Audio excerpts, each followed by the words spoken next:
Hey everyone, today we're looking at a couple of controversial verses about how women are gifted in worship.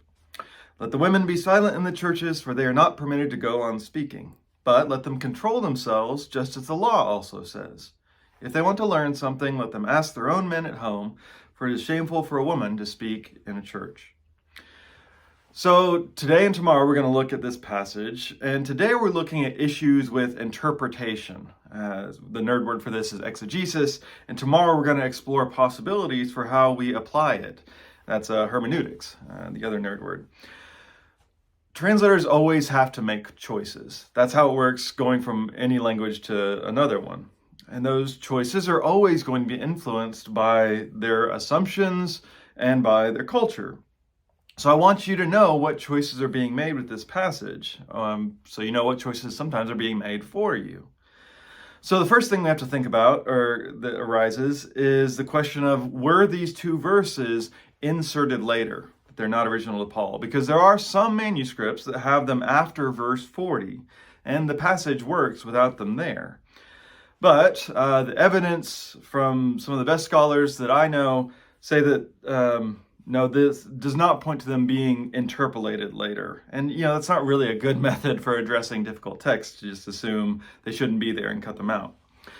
Another thing to know is that paragraphs and punctuation, those are always choices because the original Greek didn't have either of them.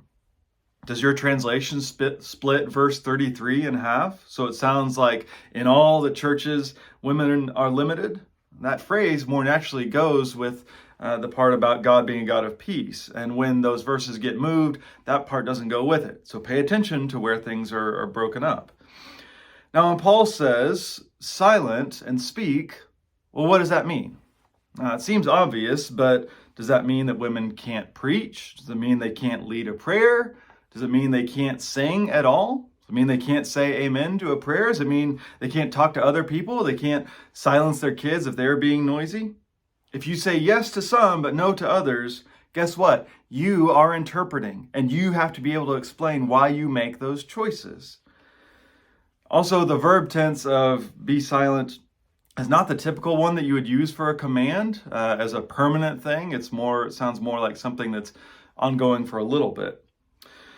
Now, there's another question of when he says, talks about being subject. Is he saying that women should be subject, as in to men? Or is he saying they should be subject to themselves or control themselves? The Greek can go either way.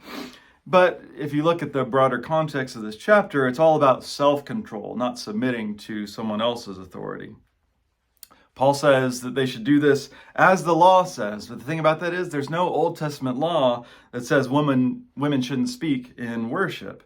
And so you have to figure out what story in the law is he referring to. You also have to ask, is it talking about husbands and wives, or is it talking about men and women in general?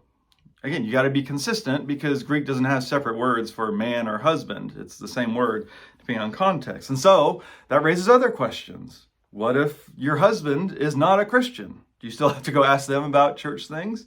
And what if she's unmarried, which is what Paul prefers? Can they then speak? I raise all these issues so you know that the meaning of this passage is not clear and simple, as some would have you believe. You and the people who taught you about this are making choices. So what's influencing those choices? There's always a reciprocal relationship between the text and the reader, and that includes how they're translated. You can't be lazy when it comes to talking about the gifts of over half the church. And so we need to take the time and think about what this is really saying. So come back tomorrow for more possibilities.